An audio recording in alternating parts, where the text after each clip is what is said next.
Good evening. I'm John Miko, the Executive Director of the Union League Legacy Foundation, and it's my great pleasure to welcome you to tonight's Library Hour. The Legacy Foundation is the nonprofit charity of the Union League of Philadelphia. Inspired by the values, the spirit, and the history of the Union League of Philadelphia, our mission is to create more involved, more engaged, and better educated citizen leaders. As most of you know, we do this through a host of programs, including programs like tonight's Library Hour. One of those programs is Good Citizen Day. And I'm very pleased to report that for the 75th annual year, the Legacy Foundation presented Good Citizen Day in the last 2 weeks. We had 260 young citizen leaders, high school juniors from throughout the Philadelphia region, come to the Union League for programming that focuses on those things that we believe in, namely the Constitution on that day. And they debate constitutional issues and topics, including the Second Amendment and free speech, and all sorts of sometimes divisive and difficult issues. They do it with thoughtfulness and respectfulness, which is really challenging in this day, but our students never disappoint us, and it's encouraging. So I thank all of our donors who make that program and so many of our programs happen throughout the year. This past year, not even sure the total number, but it's going to be close to 100 different programs that we will present to a record number of people, members and members of the public, despite all of the challenges of the last year. We're doing more and we're reaching more people with a message of liberty, of the Constitution, and free enterprise. And that's all made possible through the generosity of our donors. So I thank you for your support. Tonight's program will run about 40 minutes or so, and then we will have a Q&A function. And for those of you who are watching on Zoom, you'll see down below, of course, the Q&A function. Please feel free to ask questions anytime throughout the program, and we will get to as many of those questions as we can towards the end of the program. And now to introduce our speaker tonight is the one, the only, the historian of the Union League Legacy Foundation, Mr. Jim Mundy. Jim. John, thank you very much. I'm very flattered, humbled to be called the League's historian. So, and speaking of history, tonight's speaker is all about it. Cordelia has been, speaking at the League now for what I'll guess probably 10, 15 years at least. And this is probably her third or fourth program. And she has a unique Philadelphia story to talk about, not just because of her family background, but because of all the history that she brings with it as well. So it's just a great pleasure to have Cordelia back in this crazy, chaotic world that we live in right now. So here we go. Cordelia Frances Biddle is the author of the nonfiction works Biddle, Jackson, and a Nation of Turmoil, and St. Catherine, The Life of Catherine Drexel. And by the way, don't forget, the Drexels married the Biddles. So there you go, right? Her works of fiction include Sins of Commission, The Actress, Without Fear, Deception's Daughter, The Conjurer, and Beneath the Wind. And she writes a heck of a good mystery novel based in Philadelphia, so pick up her fiction as well. Cordelia teaches creative writing at Drexel University's Pannoni Honors College and won the Honors College Teaching Excellence Prize in 2012. And Cordelia didn't write enough in her bio to really tell you all about her. But that's all she wrote. So that's all I'm going to say. But needless to say, folks, you're going to have so it is my great, great pleasure to introduce Cordelia Frances Biddle. Thank you so much, Jim. That's a lovely introduction. And I'm only sorry that I'm not there in person, but welcome to my office. It's delightful to be able to talk to you about my new book. It is, yes, Biddle, Jackson, and the Nation in Turmoil. And I focus on Nicholas Biddle, who lost an epic battle with then President Andrew Jackson. History, as we know, rewards the victors, but Biddle, I believe, deserves his own story. And in Biddle, Jackson, and a Nation in Turmoil, I aim to set the record straight. Obviously, Nicholas Biddle helped define what we now know as the Bank War, but the Bank War did not define him. It's tempting to imagine his life had it not been for Andrew Jackson, who detested the idea of a central bank. Would the Second Bank of the United States, instead of being abolished in 1837, have burgeoned and become a strong and trusted financial institution? Would Wall Street, favored as a hub by Jackson's vice president and successor, the New Yorker Martin Van Buren, never have been born? Would Philadelphia now, as during Biddle's era, be the center of American finance? And would Nicholas Biddle, who sought to create a fair and just system of regional offices, encouraging the movement of fiscal aid from one state to another, be remembered as a visionary instead of being criticized as the Second Bank's last president before the Great Depression plunged the nation into chaos? We'll never know, of course, because at work within the fierce battle between Andrew Jackson and Nicholas Biddle was a paradigm shift in the national political mood.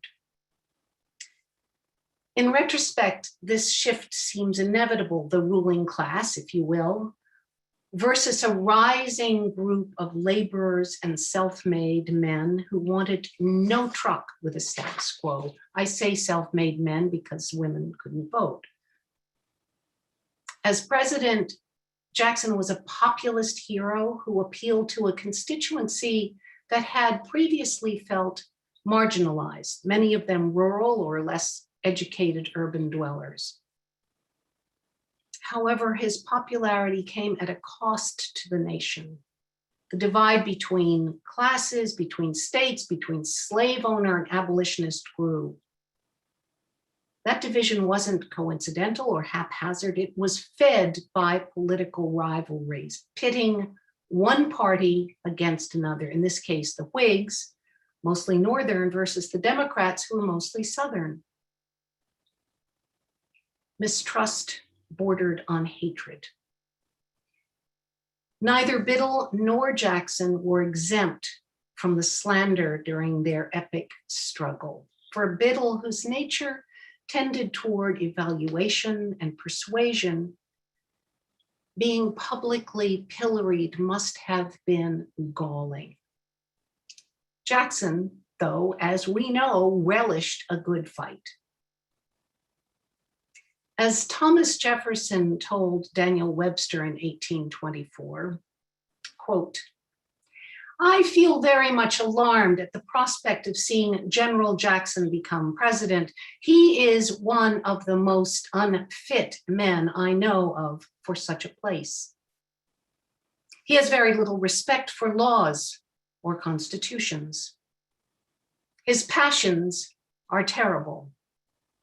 When I was president of the Senate, he was a senator and he could never speak on account of the rashness of his feelings. His passions are no doubt cooler now, but he has been much tried since I knew him. But he is a dangerous man," end quote. It was that very sense of menace that appealed to Jackson's adherents. During the election of 1828, Jackson supporters physically attacked voters casting ballots for then President John Quincy Adams. The newspapers of the era, which I read in their physical form at the Library Company of Philadelphia, provided a horrifying overview of an America nearly torn asunder by partisan politics. And now I'm going to begin, hopefully, sharing my screen with you and show you what I'm talking about.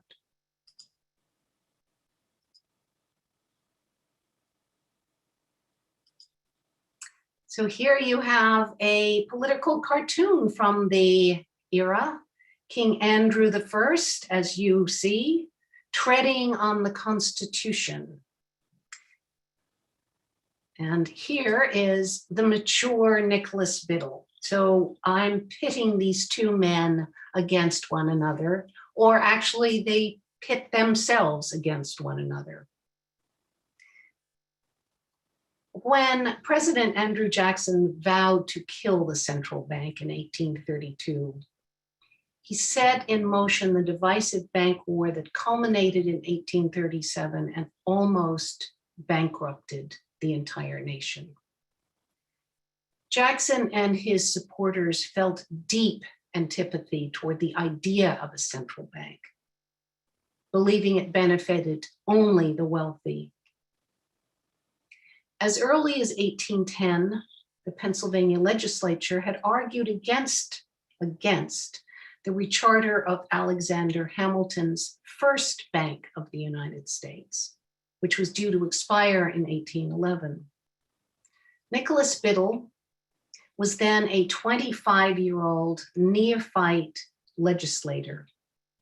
He argued passionately and for 3 hours, speaking only from a handful of notes, that a central bank was a national necessity. The start of his speech was deceptively simplistic. The young man obviously considered himself the smartest person in the room. And I quote, "You are to raise an army. You must therefore pay money over the whole frontier of the United States. You are to raise a navy, and you must pay at the remotest parts of the Atlantic or the lakes. If you mean to pay national debts with paper, it must be with a national paper. The institution from which it issues must be stamped with something like a national character." As he wound up for the punch, his eloquence and his ire increased.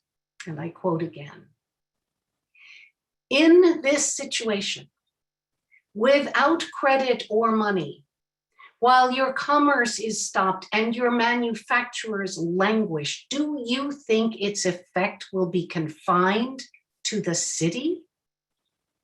In the sweeping ruin which will overwhelm humble and useful industry, in the general submersion of small traders, the only beings who will be seen floating on the wreck are those very, quote, moneyed aristocrats whom the resolutions denounce with such indignation," end quote. Biddle lost that argument. The Pennsylvania legislature and subsequently the national legislature allowed Alexander Hamilton's bank to expire, with the result that money to fund the War of 1812 was scarce, and a financial depression ensued, which necessitated a new national bank. The Second Bank of the United States was chartered in 1816. During the infamous bank war over the Second Bank, Biddle, the bank's president, fought Jackson with daring, tenacity, and vigor. But so did members of Congress, not under the sway of Old Hickory, as he was known. Jackson cannily took to a friendly press, accusing Biddle of treason, while Biddle informed partisan editors and journalists that the president promoted anarchy and that his adherents were motivated solely by avarice and self-interest. Political cartoons from the era indicate how deeply partisan the issue of the central bank had become. Here is the set to between Old Hickory and Bully Nick. I'm sorry, I can't read to you all of those tiny prints, but it was vile on both sides. And old Jack Mauser destroying all the rats who are the second bank and the bankers. This one, if you're squeamish or eating dinner, I suggest you don't look at it, look away. The Political Barbecue, which as you see, shows Andrew Jackson being roasted on a spit. And then this is my favorite, Banquo's Ghost, because it was clear at the time that everyone had read Macbeth.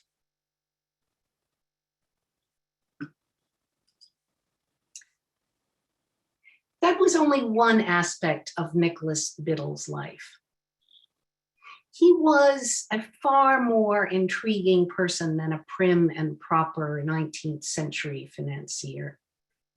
In fact, despite his impassioned defense of Alexander Hamilton's bank, his early life gave no hint of the career that would come to define him. In my nonfiction work, as well as within fiction, I want to get to the heart of the people about whom I'm writing. This is obviously easy in fiction. I create the characters, and so I invent their histories. In nonfiction, I employ what I call informed conjecture. I learn the facts, I read the letters and journals, and I ask myself, why? What inspired a particular choice? What inspired a kind of behavior reaction? What engendered a life's decision?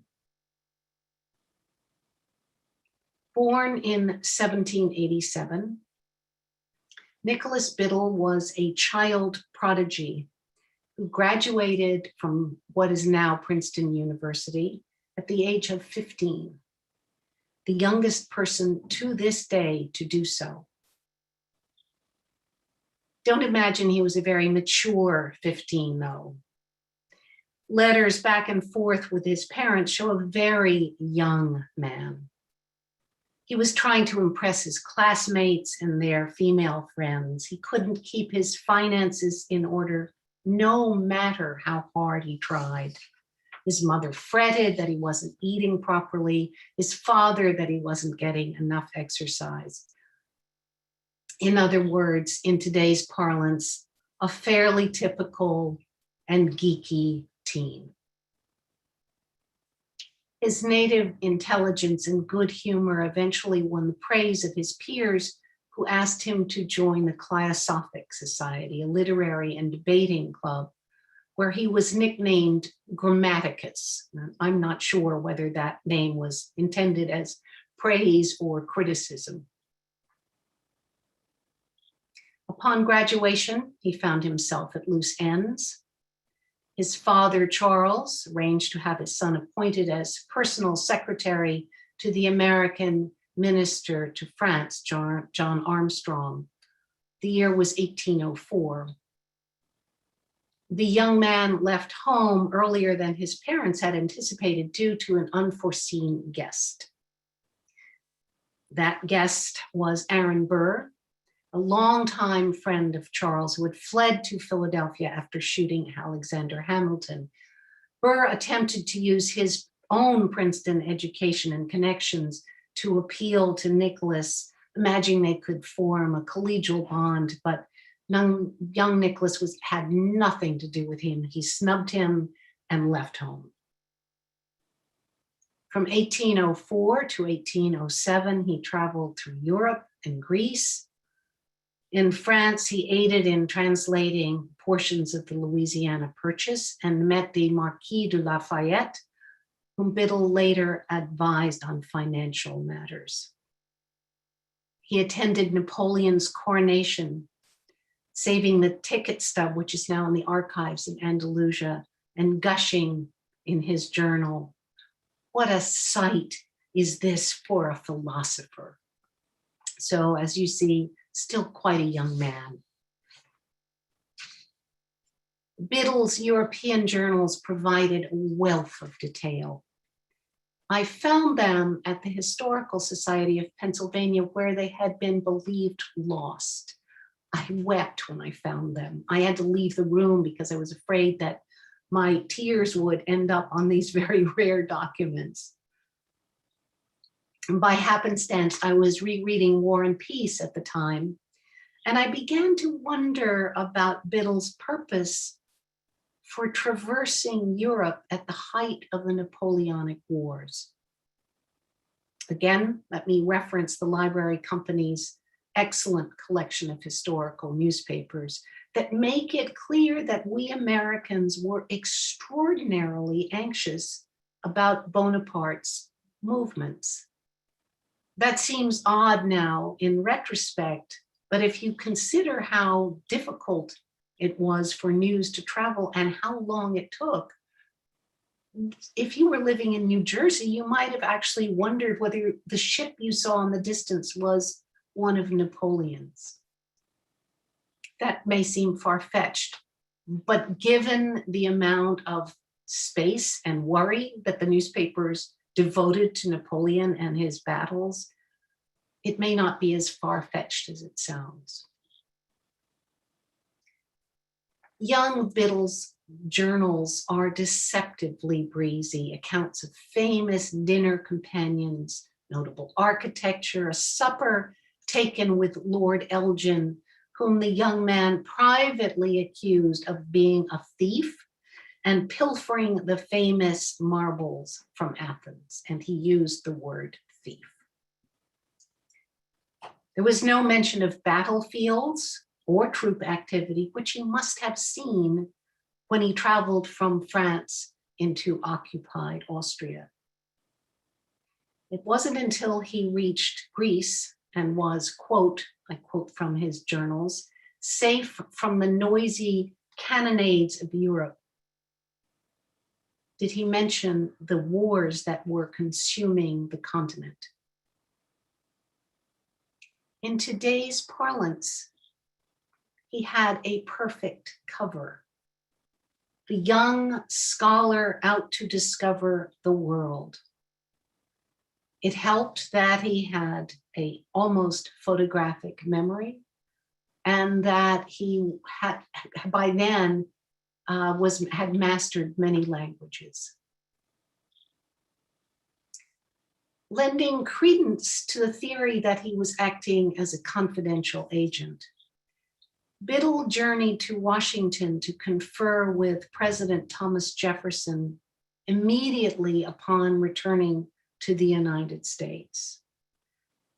His parents expected him in Philadelphia and were surprised at the change of itinerary. They had expected to meet him at the Lazaretto on the Delaware River, but they wrote to him and agreed that he was serving his nation. It's clear that they understood his role. Let me show you the young Nicholas, who really looks like a romantic poet. This is the young man who journeyed through Europe. After all that adventure, including a sojourn in Malta, where the acting governor provided strategic information regarding the British naval presence in the area, Nicholas dutifully followed his father's wishes and became an attorney. That proved less than exciting. As he worked, he began contributing to and subsequently edited the Portfolio, a preeminent literary magazine that was published in Philadelphia at the time. Its authors were the nation's literary leading lights.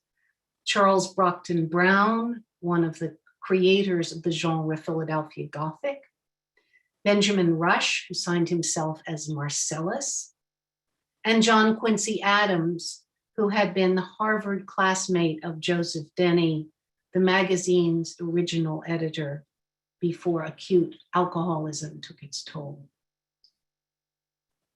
The Portfolio's offerings included levity, philosophical intelligence, literary intelligence, scientific papers, rhetoric, as well as the sententious world, consisting of epigrams like The common soldier's blood makes the general a great man.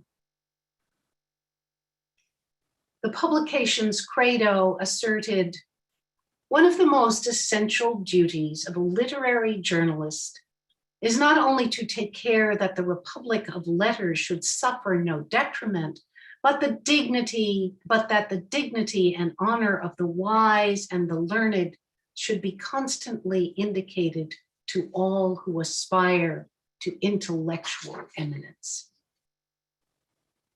I imagine that the youthful Nicholas felt those words described him to a T. In addition to the portfolio, Biddle began editing the journals of the Lewis and Clark expedition in 1810. The letters between William Clark, writing from his home in Virginia, and Biddle make for exhilarating reading. In my book, I delve into that compilation of the journals and the letters, Biddle's queries, Clark's responses regarding locales, the expedition's progress, and translations of Native American words. A palpable excitement exists between the two men.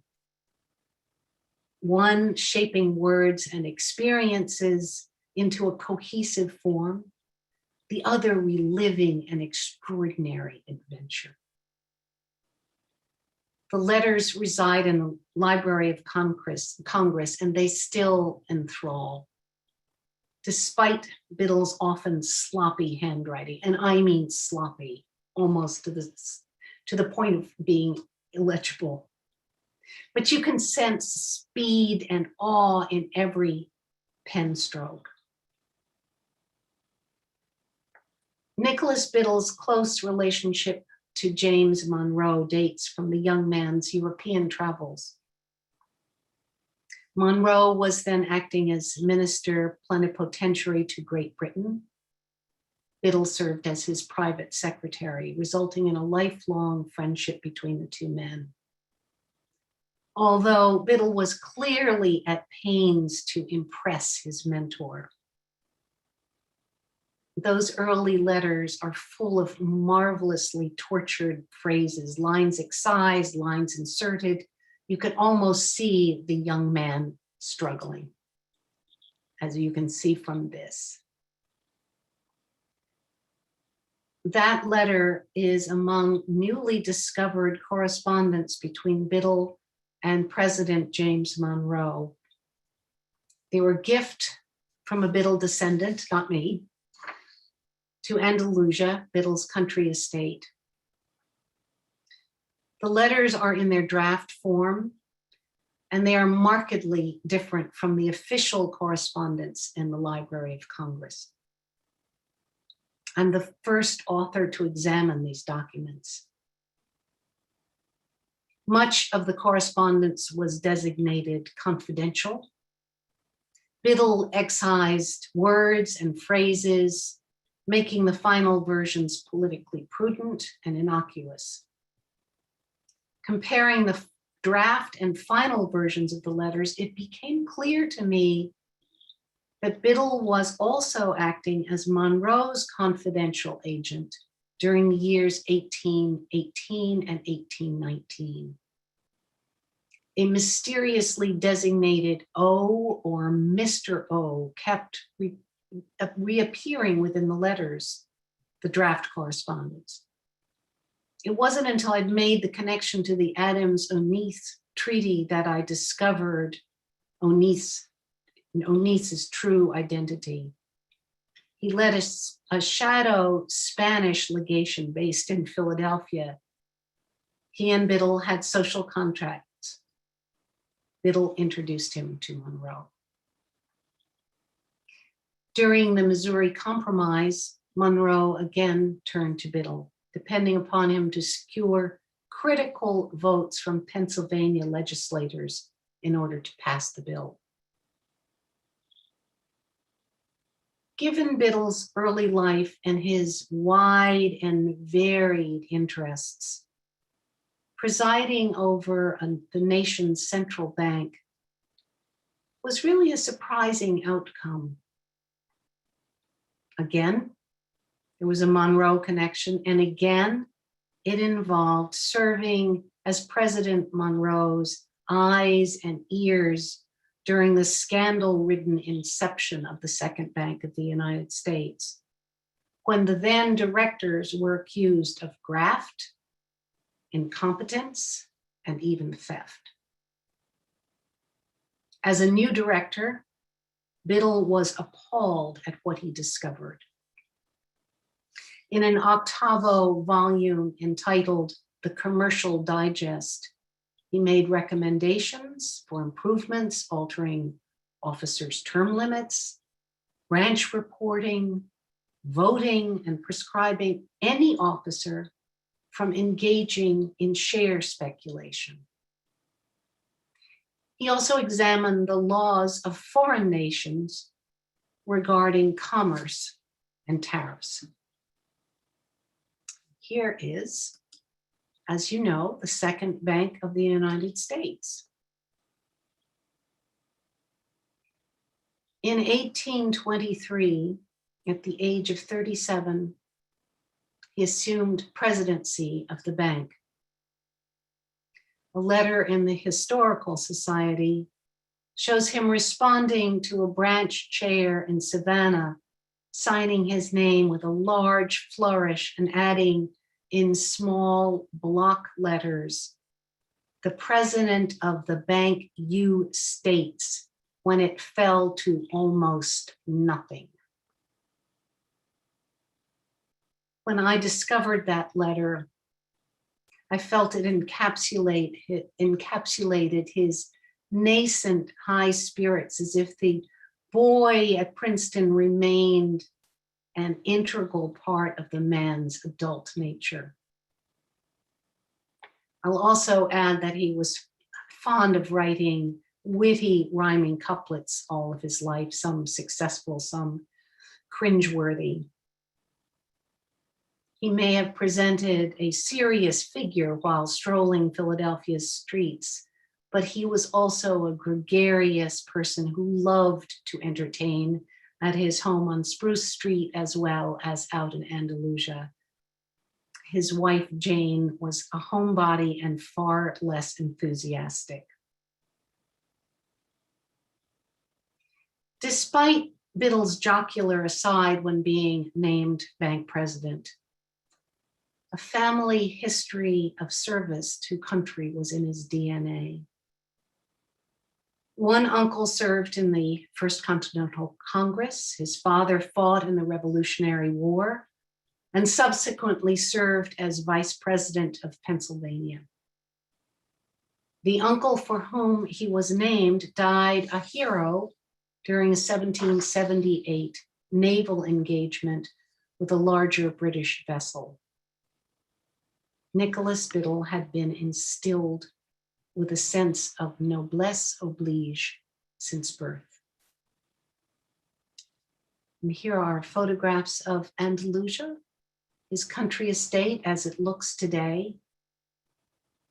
As you can see, the quintessence of a leisured existence.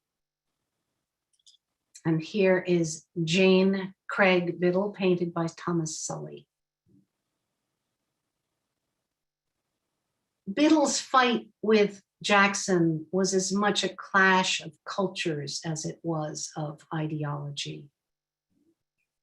Jackson was the rough-hewn frontiersman and determined to vanquish what he viewed as an effete aristocracy. And Biddle, the erudite scion of a cultured family. A letter Biddle wrote to Joseph Hopkinson in February 1834 reveals a self-assurance verging on blindness. He could not imagine that a man of his intellect and breeding could possibly be wrong. I quote, "This worthy president thinks that because he has scalped Indians and imprisoned judges, he is to have his way with the bank. He is mistaken, and he may as well at once send and engage lodgings in Arabia. End quote. Biddle was wrong in that assessment, as we know. Public opinion grew ever more wrathful. Jackson derided in the press as King Andrew, as you saw, and Biddle given the pseudonymous sobriquet of Old Snatch and Grab in George Lepard's Potboiler, the Quaker City. The halls of Congress were no less divided. In 1834, the Senate voted to censure Jackson over the bank issue. Missouri Senator Thomas Hart Benton, who'd served as an aide to Jackson during the War of 1812, disagreed with the vote. He brought loaded pistols into the Senate. He and Daniel Webster and their twin supporters engaged in a day-long shouting match. Fortunately, no shots were fired. Senator David Crockett, who would die at the Alamo, compared Jackson to, quote, a dictator, saying, "I do believe Santa Anna's kingdom will be a paradise compared to this in a few years," end quote. Tyrant, traitor, imperial despot became labels hurled by both sides. The Whigs referring to Jackson, the Democrats referring to Biddle. The newspapers relished the ongoing battle, which of course fanned the flames of partisanship. Jackson narrowly escaped an assassination attempt. Thomas, one of Biddle's brothers, died in a duel defending his brother's honor. The fight had become hideously personal. After that, the battle continued to spin out of control, with Jackson supporters insisting that their man intended to run for a third term in order to, quote, save the country. This national rage may seem eerily familiar, but like our contemporary era, Americans were riveted. Newspapers such as Polson's, printed here in Philadelphia, or Baltimore's Niles Register, both pro-Biddle, or the Washington Globe, pro-Jackson, devoted endless amounts of ink to the ongoing saga. Letters to the editor fumed and raged, with readers attacking one another in print. At the time, it seemed as if the nation was about to implode. Biddle's rage reached a peak during a speech he delivered at Princeton in 1835. During the midst of this, really the height of his battle with Jackson and Jackson's battle with Congress, he didn't name Jackson or Van Buren or their congressional supporters, but his audience knew precisely to whom he referred. At that point, he still clung to the hope that he could win the fight. And yes, he believed it was a populist battle. He believed it was a battle for the nation's soul. I will quote from that speech. "Their knowledge of themselves inspires low estimates of others. Their theory is to have no principles and to give no opinions, never to do anything so marked as to be inconsistent with doing the direct reverse, and never to say anything not capable of contradictory explanation. Accordingly, they worship cunning, which is only the counterfeit of wisdom, and deem themselves sagacious only because they are selfish. They believe that all generous sentiments of love of country, for which they feel no sympathy in their breasts, are hollow pretenses in others. that public life is a game in which success depends upon dexterity, and that all government is a mere struggle for place. Such persons may rise to great official stations, for high offices are like the tops of pyramids, which reptiles can reach as well as eagles. End quote. Biddle's wrath, notwithstanding, the nation plummeted into the Great Depression that lasted over 4 miserable years. As Philadelphian George Sidney Fisher wrote in his journal on July 15, 1842, everybody has become poor, and the calamities of the time seem to have covered the place with a settled gloom. The streets seem deserted, the largest houses are shut up and to rent. There is no business, there is no money, no confidence, and little hope. Well, since that's a rather grim place to end, let me conclude with the final piece of Nicholas Biddle's 1835 speech, and I will let you read it at the same time. Sorry, there's Andalusia again. I take great joy in this speech. Never desert the country, never despond over its fortunes. Confront its betrayers. They will denounce you. Disregard their outcries. It cannot be that our free nation can long endure the vulgar dominion of ignorance and profligacy. You will live to see the laws reestablished. Thank you very much, and I'd love to have your questions.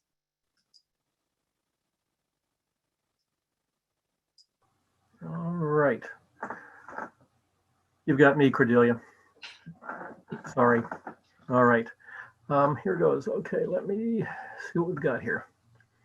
All right. To what extent did support for Biddle or Jackson break down along regional lines, such as East versus West, North versus South, or were the supporters of both men dispersed throughout the country? Well, North was really pro Biddle, and South, being pro, was more pro Jackson, but it also broke down under education lines. And as I said, if you were a person who were rural, often was pro Jackson, city was pro Biddle, but then it also, if you were uneducated, a day laborer, perhaps, you aspired to be like this fighter Jackson. So it completely polarized the nation. Then that just references a point you made earlier in talk about how the parallels between then and now are incredibly striking. I mean, and they are incredibly striking and rather sickening.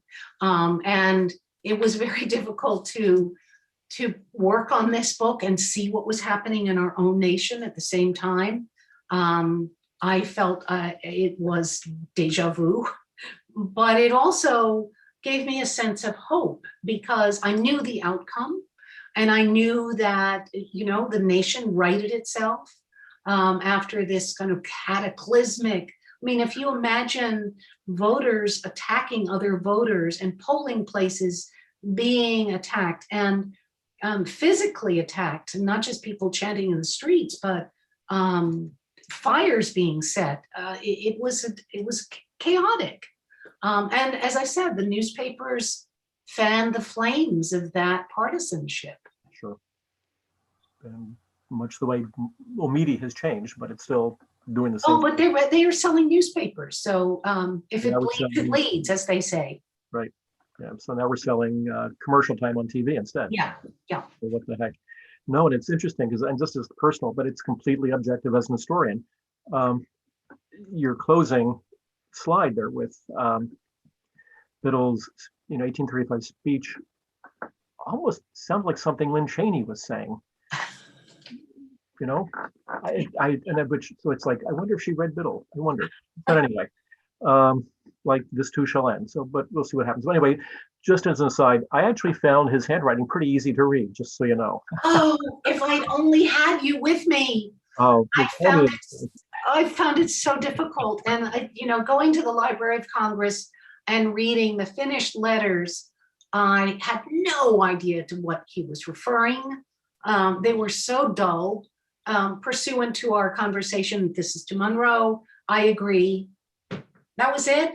And I thought, I don't know what this means. And then found the exact same date at the correspondence, in the correspondence that it's recently given to Andalusia. And I said, oh, that's the exact same letter, but he's talking about Onís, or he's talking about this treaty, or he's talking about the Missouri Compromise. It was extraordinary. And those letters were in the attic of a descendant of Nicholas Biddle, also named Nicholas Biddle. And even his children didn't know that they were just in a box in an attic. If they hadn't been found to know, there was a book on Nicholas Biddle that was published in 52, I believe, by Thomas Govan. And Govan hadn't access to those letters. So he just saw him as a banker, and he didn't see this other side to his life, which I found intriguing. Still intriguing. Yeah. I mean, this is still he's still a very intriguing character. So we've got some more questions. So Yes. Here we go. Do you think Biddle and those advocating for a central bank could have done anything differently to win over public opinion? Oh, that's really a good question. I doubt it, because Jackson, I go into this in the book, there was some scandal, the Poinet scandal, and Jackson was terrified of being bankrupted. He had suffered bankruptcy as a younger man. And so he viewed bankers as evil creatures.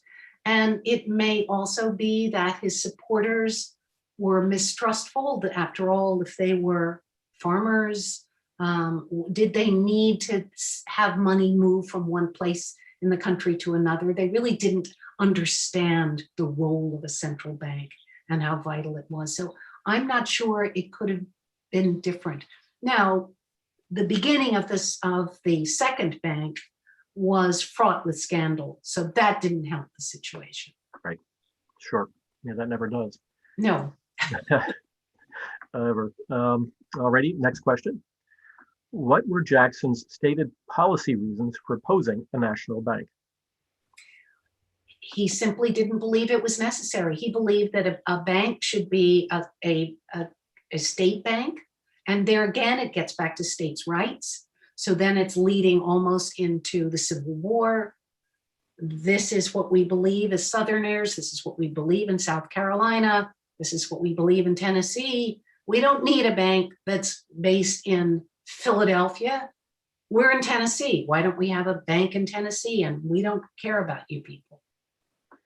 And then remember that after this terrible debacle, counterfeiters came into their own and printed money, and you could have the Jim Mundy Bank, and you could create a wonderful image on it with angels and all sorts of wonderful things, and trumpets and great money falling down from the heavens, and it would be bogus. For sure. More parallels then and now. Okay. Next. How did the partisan divide come to an end? How long did it take? Oh, that's a good question too. It really took until the end of the Great Depression.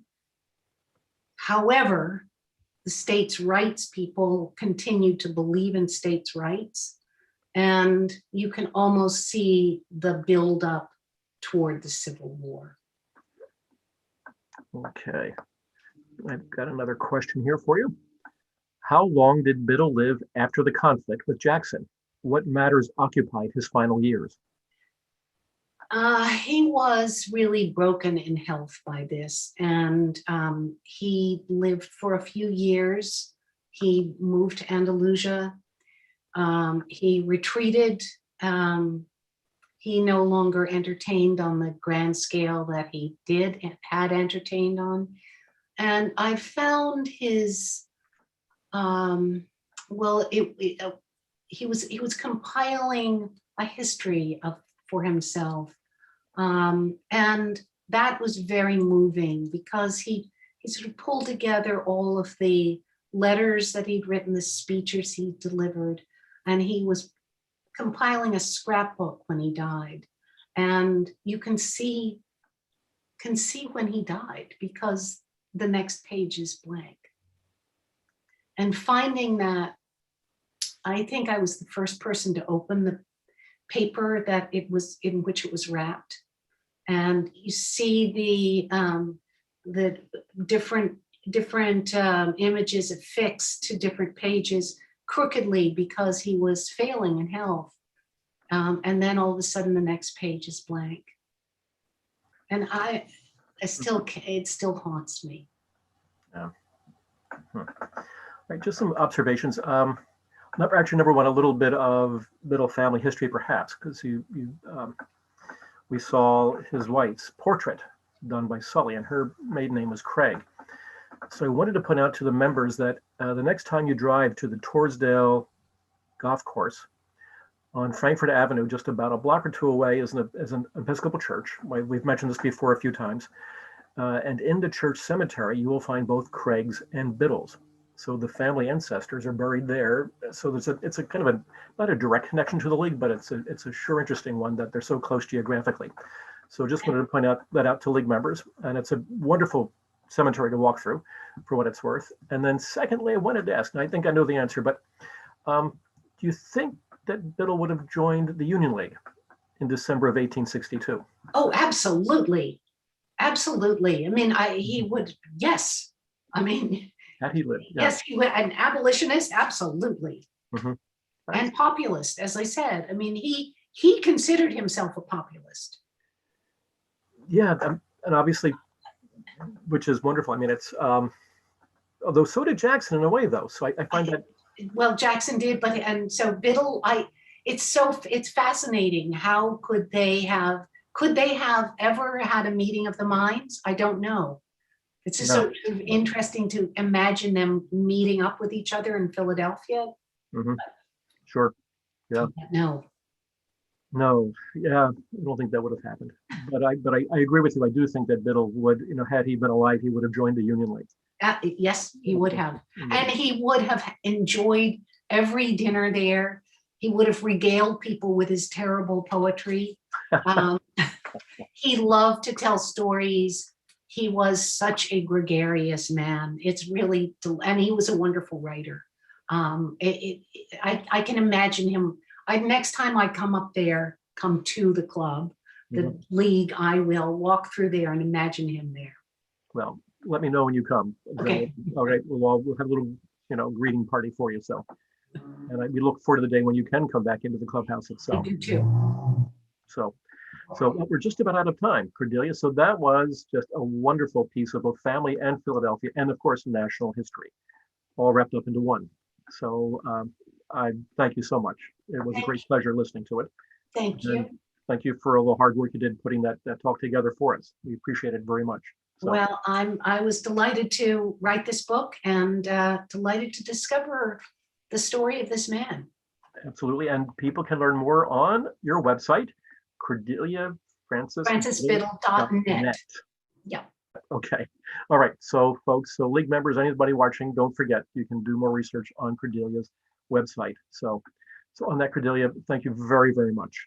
And Thank stay you. well, and hope we'll see you soon. Thank you to all of you for listening. All right. Take care. Bye-bye. All right. All right, league members, you know the drill. We've got programs coming up. And thank you very much for watching tonight. That was a fascinating program about Philadelphia history, and which is always something near and dear to all of us. So our next program is actually next Monday. It is a public affairs program on the future with COVID-19, because it's not over yet and there is a future to it. So the program will feature Susan Bailey, who is the president of the American Medical Association. Dr. Bailey will be with us, and it'll be a panel discussion, and her other panelists will be Stephen Klasko, league member, CEO and president of the Jefferson Health System, and they will be moderated by the infamous, internationally renowned league member, Ed Terzansky. So, and Ed's going to kill me for that, but it's worth it. So, because Ed's a great guy, and he will moderate it. It'll be a great program, guarantee it, with Ed at the helm. And then after that, the week after, on the 26th, we have a civil roundtable, and we're still in the health department, so to speak, because the topic will be vaccinations, pure and spurious, the Confederate vaccination crisis of the Civil War. And who would have thought that, yes, they had a vaccination crisis in the 1860s. And the talk is being given by Robert Hicks, who is the immediate, emeritus director of the Mutter Museum at the College of Physicians. And Robert has just a really droll way, a sense of humor in putting things in there. So it's going to be a wonderful talk, but on a fascinating subject. I mean, who would have thought that, the Confederates had their own COVID crisis, if you will. So it's the month for COVID because we're almost out of it. So thank you all, everybody, for watching once again. We really do appreciate your support and your patronage, and hopefully we'll see you next Monday. So in between, stay well, stay healthy, stay safe, and have a good weekend, everybody. Thanks for watching. Bye.